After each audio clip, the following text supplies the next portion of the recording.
Hello everybody. Welcome back to Story Time with Rob. I hope everybody has had a good week so far. This is going to be our second one of the week. I'm going to try to potentially get another one of these done as well, hopefully within the next couple of days. But yeah, you know how that goes. I say that, but it might not be a couple more days, it may be a couple weeks, but hopefully I can get something done. I did find a story that was actually quite shorter than what I thought it was, but I'm able to get it all wrapped up in this one episode, so hopefully you guys enjoy it. And without further ado, let's get started.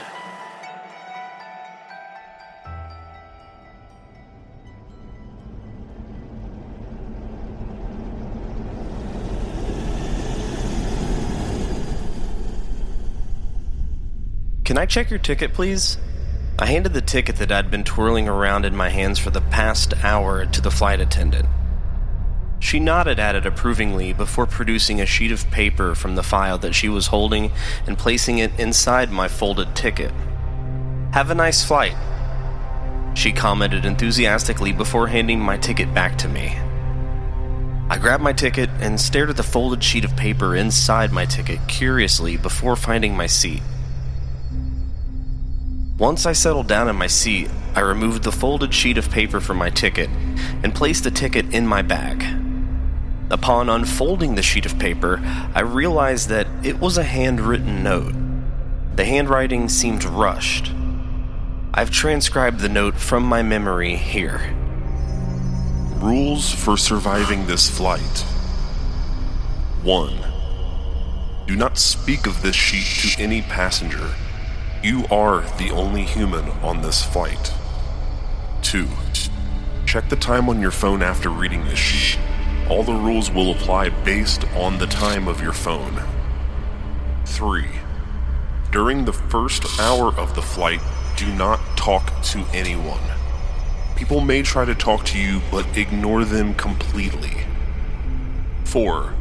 During the second hour of the flight, you may start talking again, but if anyone mentions the window, do not look outside the window in any circumstances. 5. If you hear a child crying in the cabin, immediately run to the bathroom. 6. If the screen of your entertainment console suddenly goes black, immediately look away and do not stare at it. 7. During the third hour of the flight, the captain will make an announcement. Follow the instructions. 8. During the fourth hour of the flight, do not sit in your seat. 9. If you make it past the fourth hour, you will need to spend the rest of the flight evading the chaser. You will know who the chaser is when you see them. 10. The captain will make an announcement of the plane landing. As soon as you hear this announcement, push your way to the exit door and open it. 11. You will find that the outside is simply a black void. Jump into it without hesitation. I reread the rules again while chuckling. Did they give one of these to every passenger, or was I somehow randomly chosen for this prank? I checked the time on my phone just to humor the list. 7:13 a.m. So this would be the first hour of the flight. Suddenly, a young man walked over to my seat and sat right beside me. I gave him a casual side glance and saw that he was carrying what looked like to be a laptop bag. Great, I thought. He'll work on whatever he's doing and leave me alone for the flight. The man didn't even bother to exchange a single word with me as he settled down in his seat and put on his seatbelt. He stared straight ahead and completely avoided me. I let him be and started to fiddle with my flight console. Some people just like to be left alone, I guess. Soon enough, the captain made an announcement of the plane starting, and the steady hum of the plane engine started to vibrate the entire cabin. The plane started to accelerate until the G-force pushed me into my seat. Moments later, I felt the plane rising into the air. I'm typically not scared of flights, but getting on a flight always makes me a bit nervous. This time, though, my stomach was in knots and beads of sweat were running down my forehead. My instincts told me that I was stepping into danger. Grave danger. I dismissed my thoughts and that awful gut feeling, chalking it down to a feeling of being creeped out by the note. The young man on my left suddenly tapped my shoulder. I jolted up like I'd just been electrocuted. Even through my jacket, his hand felt cold. Cold and heavy, like a dead person's hand. I turned around and faced the young man. His face seemed wrong. You know how those realistic human robots can creep people out because of how close they are, yet subconsciously we can tell that they aren't human. This man was giving me that same unsettling feeling, and his facial features were just artificial in a way that I couldn't place. Maybe it was his eyes. A little too big, the pupils abnormally dilated. Or maybe it was his nose, not exactly in the center of his face. Or perhaps it was his mouth, lips way too thin and long. But don't get me wrong, he didn't look obnoxiously fake. In fact, it was those very subtle blemishes in his facial features that made him look like something trying to look like a human. And then he spoke. His voice was normal. Upon hearing his voice, the man seemed to look normal too, and I thought that I was just freaking out for no reason. Hey, do you wear headphones? He asked. That was a weird question to ask. Did he want headphones? I was about to open my mouth to speak when he spoke again. How would you feel if I cut your hand off right now? What was disturbing wasn't the nature of the question itself, but the fact that he spoke it in such a calm manner. It was as if he was asking me how my day was. Suddenly, my mind went to the list of rules that I had subconsciously been squeezing in my hand. The first rule said not to talk to anyone on the flight, no matter how much they try to talk to you. I decided to ignore the man. He seemed really weird anyways, and if I was being honest, the list of rules wasn't the reason I chose to ignore him. He stopped pestering me and returned to work on his laptop. I looked over at his laptop slowly and gasped at what I saw on his screen. He had a photo of me on his screen. That's it. Nothing else. Just a full screen photo of me. Before I could process that properly, I looked over at his keyboard and noticed that it wasn't a standard keyboard. In fact, it really wouldn't even count as a keyboard. It was made up of oddly shaped keys, all marked with strange letters that I doubt even existed. The man continued to stare intently at the photo of me on his screen. It was then that I realized that the list of rules wasn't a joke. Suddenly, a flight attendant popped out of nowhere and asked me, "Sir, is this man bothering you?" "Yes, he is," I replied before my voice caught up in my throat. In under a second, everyone in the cabin snapped their heads around until they were staring directly at me. Their faces. They all looked wrong. Inhuman. Slowly, their long, thin lips curled into wide smiles, and the red tears started to roll down their faces. What had moments before been a fairly typical flight had now turned into a nightmare. I sat there, cornered in my seat as the entire cabin of people had their faces turned to me, eyes locked with me. Red tears were rolling down their uncanny faces and their lips were curled into impossibly wide smiles. The flight attendant that had tricked me into talking to her also did the same thing, now completely silent. I waited for them to jump me, to attack me, but they did absolutely nothing. Seconds dragged into minutes, yet the people just stared. They didn't make an effort to move.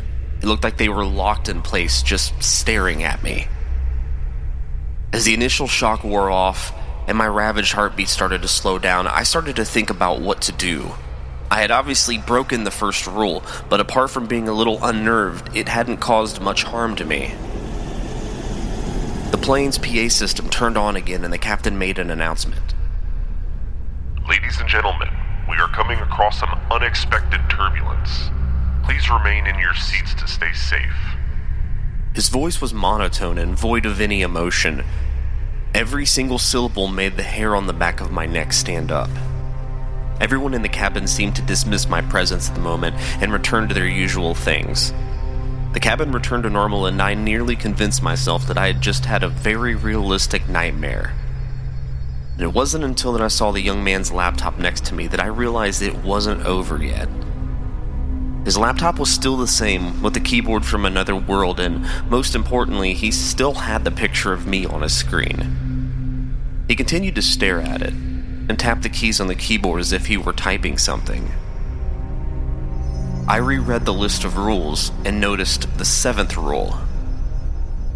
During the 3rd hour of the flight, the captain will make an announcement. Follow the instructions.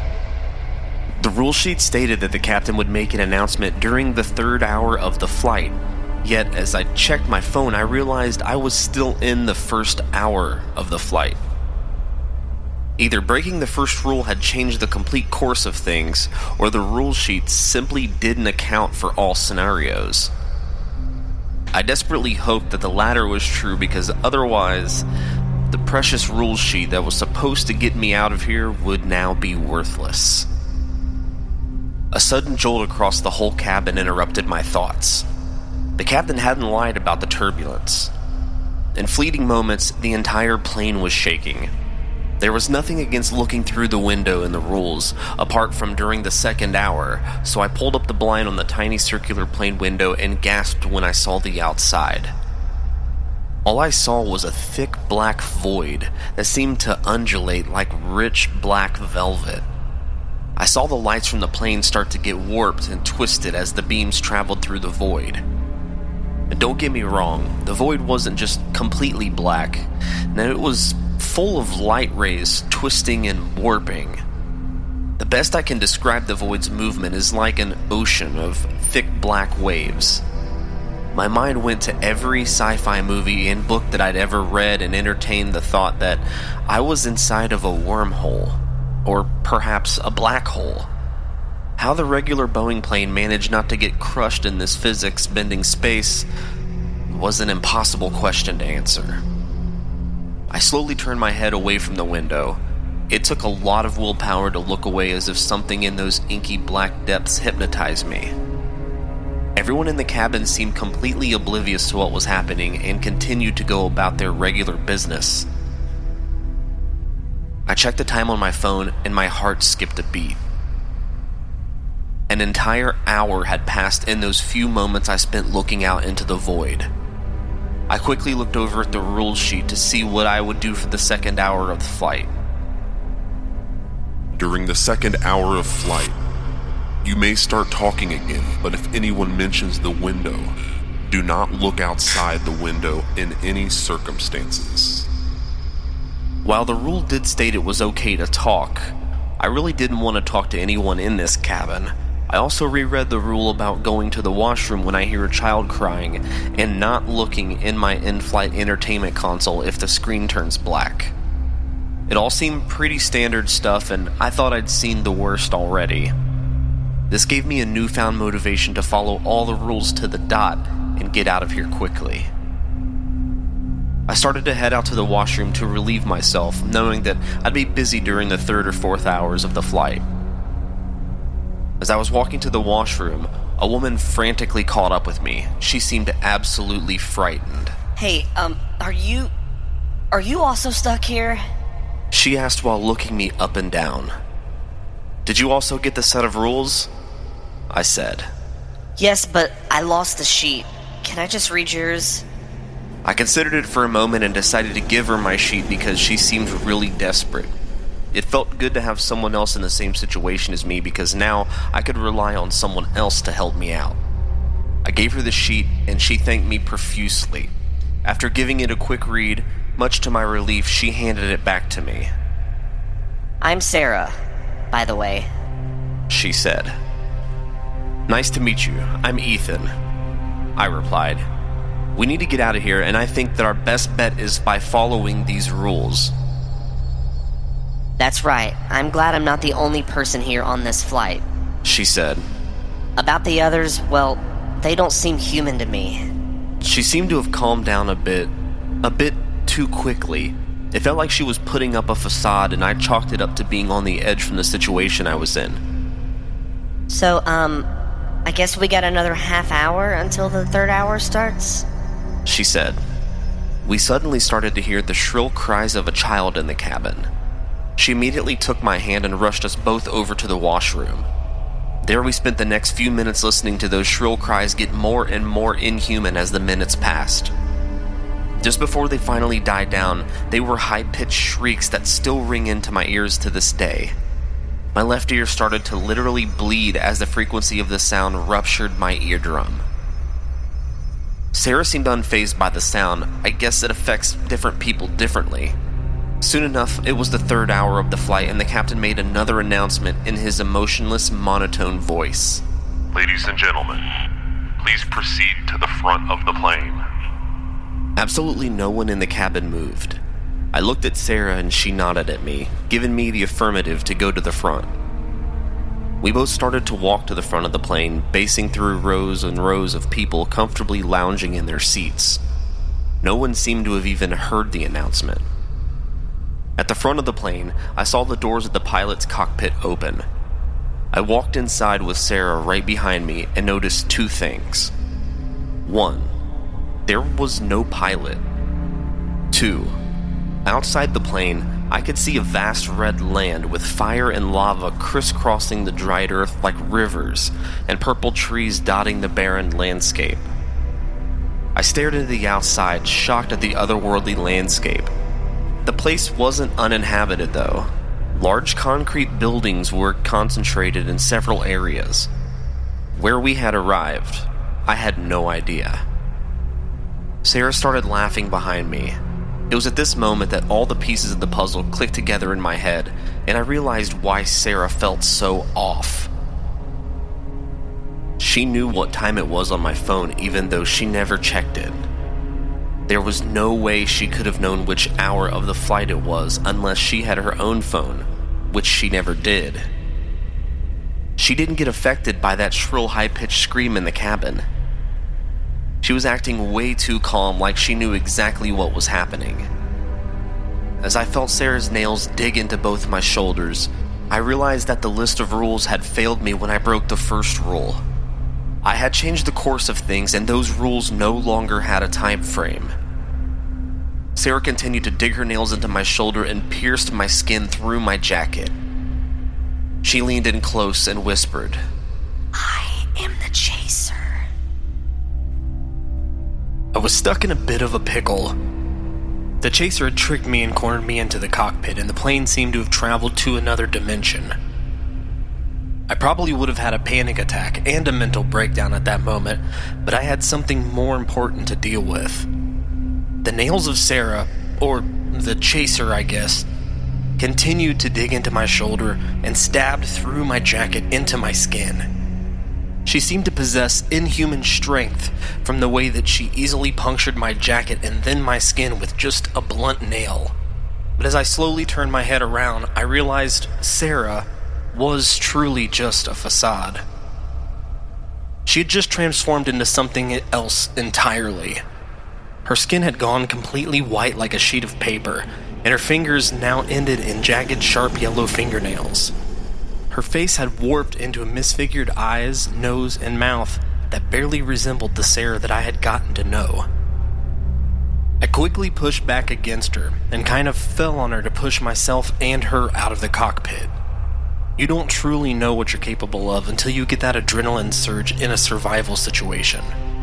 When your primal instincts take over, you don't think about anything you do. And then as soon as I was free from her grasp, I ran.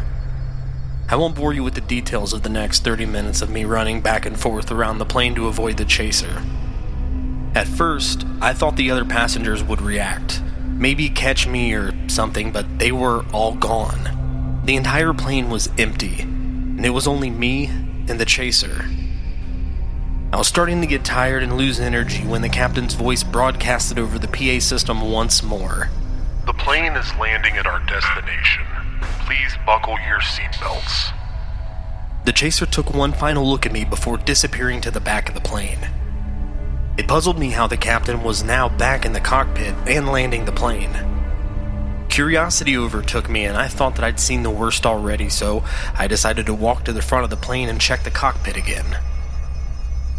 The door to the cockpit was open, and I could see a single man with his back to me operating the controls.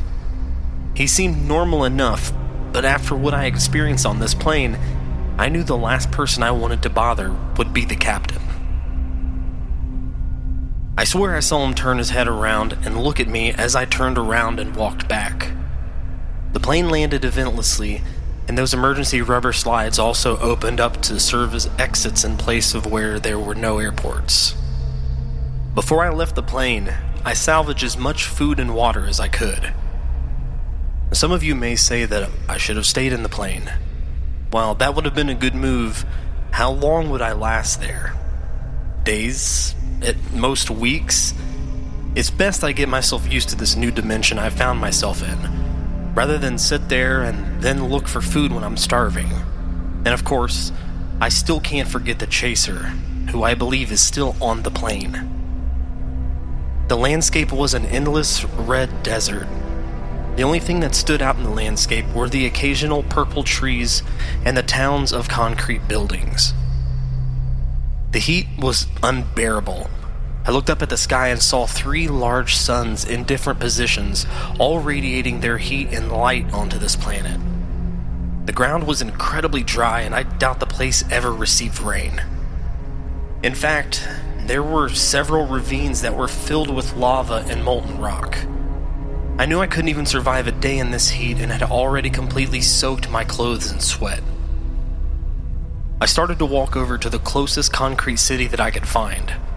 It only took me about 10 minutes to walk there, but those 10 minutes were absolute agony as I struggled to keep on walking in the heat. The beams from the 3 suns burnt the skin on the back of my neck and ears as I walked those 10 minutes. Just when I was about to pass out, I found the shade of a concrete building and threw myself into it. The relief was instant, and while that temperature didn't suddenly drop, it was 100 times better than it had been in the open. I finished an entire bottle of water in one sip and continued to lie down on the floor, nearly passing out from the exhaustion and heat. I didn't notice the suited man when he walked in front of me. Welcome to hell, lost soul. He said that phrase like he had said it a million times and was bored of it. He wore a black suit even in the sweltering heat and didn't seem to be a tiny bit uncomfortable. Hell? I asked, clearly confused at this man's statement. It may have been the heat getting to my head though, because that would not have been confusing to me, and would actually explain the previous events. Yes, son, this is hell. You're an unexpected visit though. Usually, we keep track of who's coming in. He sighed in a tone similar to one a teacher would use when their students ask a dumb question. Don't worry though, it's not a rare occurrence to have people that come and go. I'm not sure if you'll be able to leave though, so I'll set you up with what you're gonna have to do for eternity. He said, as if he was just doing his regular job. What do I have to do? I asked, unable to fathom what the horrible task must be. Oh, it's simple. We will take you under the ground where the beings that run your world will consume your fear and eventually your soul as sustenance. He said in a cold tone. I immediately stood up and began to run, but no matter how far I ran, the man seemed to be right beside me. He wasn't running. No, he was just standing still, waiting for me to give up. I tried my best to keep going, but the sweltering heat didn't make it any better. I was far away from the concrete city now, but the man suddenly snapped his fingers, and I was back under the shade of the building. You can't escape. He smiled. That's how I learned the first rule of hell. There is no escape. But I got out, didn't I? How else would I be posting here? All I can say is that I am incredibly lucky. The man snapped his fingers once more, and we were down in what looked like to be a vast underground cellar. I saw people being tortured in each cell by unimaginable creatures. I got a headache looking at the creatures and could not look at them for a long time. The geometry of their bodies didn't make sense. They had completely different parts. They weren't even composed of earthly colors. These were new colors that I have no words to describe. I saw a man who was tied down to a bed as an entity peeled his skin off of him. His screams carried so much agony that they made me feel the pain. To this day, I will never get the screams in that cellar out of my head. I saw another woman being slowly dipped into lava. Her burnt body seemed to regenerate as soon as she was pulled out. The creature kept on doing it again and again, showing no signs of stopping. As the man walked me through this horrible place, I only had one word on my mind. Why? Your souls are very powerful. We feed on your fear and suffering. If we didn't do this, the earth and your reality would not exist. As a return for letting you live a life on the paradise known as Earth, you give us your souls. Don't worry though, this doesn't happen for eternity. Eventually your souls are fully consumed and no more than empty husks. You will find plenty of wasted souls roaming around up above. The man explained. So there's no heaven? I pleaded. What about God? There is no heaven. God has long left your kind behind. He considers your kind a failure, and let us deal with you as we please.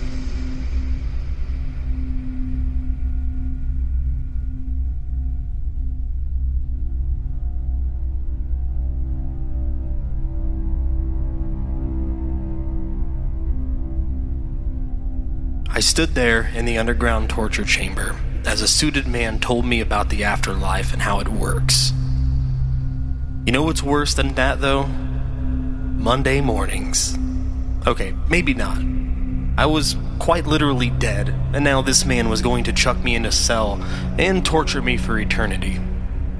Except, that didn't happen. Don't worry. You really think that we waste souls here first? No. We first make them work. Make them keep the barrier between your reality and ours strong. The suited man said, immediately putting away the worst of my worries. Then almost immediately, a weird being made entirely of light appeared next to us. The being did not have a definite shape, and looking at it was like looking at the sun. It seemed to stand there and communicate with the suited man before leaving. With the snap of its fingers, the suited man teleported us away from that chamber, and we were now instead inside what I could only guess were one of the concrete buildings. There's been a mistake, Ethan. The man said in sorrow. What happened? I asked. And then suddenly, the world started to warp around me, as if reality was a still body of water that was now rippling from an interruption. Color started to swirl around like watercolor, and before I knew it, I found myself on the plane again with the sheet of rules clutched in my hand and the same young man next to me. I'd been given a second chance, and this time, things would be a little different. I immediately looked away from the young man and ignored his cries for attention. I ignored the flight attendant too, and suddenly the whole cabin was yelling at me. Their shouts nearly caught my attention and made me turn around to tell them to just shut up, but I stayed put and stared at my lap. Suddenly the young man brought his head onto my lap and stared directly into my eyes with those uncanny features. I could feel my heart in my throat as he slowly said in my mother's voice, "Ethan?" He teased as his voice shifted from my mother's to my dad's and then to the voices of some of my friends.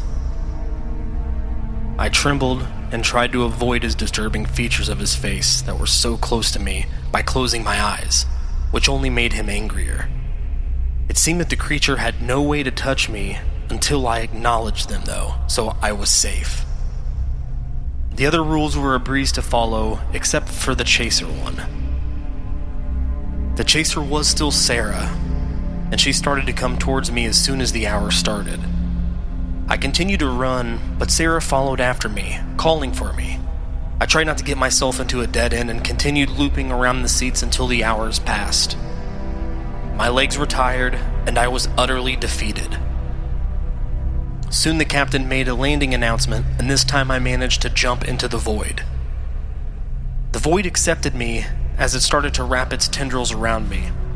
All I could see was a thick, rich, velvety black as I fell and fell for who knows how long.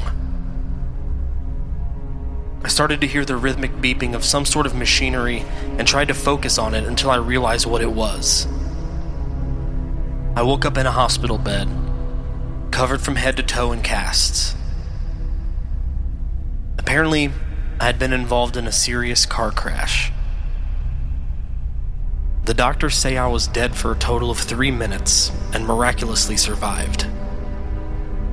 You might ask me why I didn't tell the doctors about my experience, but they would never believe me.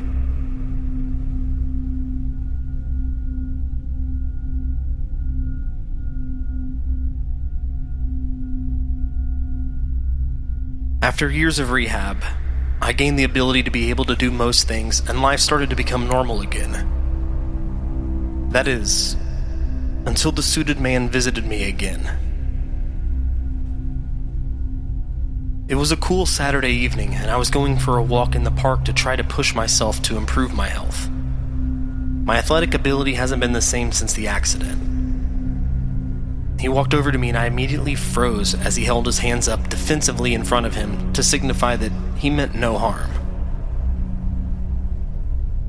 I just want to explain some things. He offered sincerely. You were never supposed to go to hell, Ethan. It wasn't your time yet. When the soul's time comes, it is taken to hell in a sort of purgatory, you could say. It manifests differently depending on the person, and your own unique purgatory was the plane. The flight attendant that gave you the list of rules realized the error and gave you the list to give you a chance to fight your way out of purgatory and return to Earth. It was not in our power to return you ourselves, therefore you had to do it. I found you in hell unaccounted for, and was ready to put your soul at work when another higher being told me to send you back to the plane and give you a second chance so that you could return. He explained. Cool, but why do you find the need to tell me that? I asked. Because this time, your time has come for real. And I see it a personal responsibility to finish off what we were on to last time. He said as his lips curled into a smile full of malice. I ran away from that man immediately, but I know my death is near. All I can tell you guys is, there is no heaven. Enjoy your life while you have it.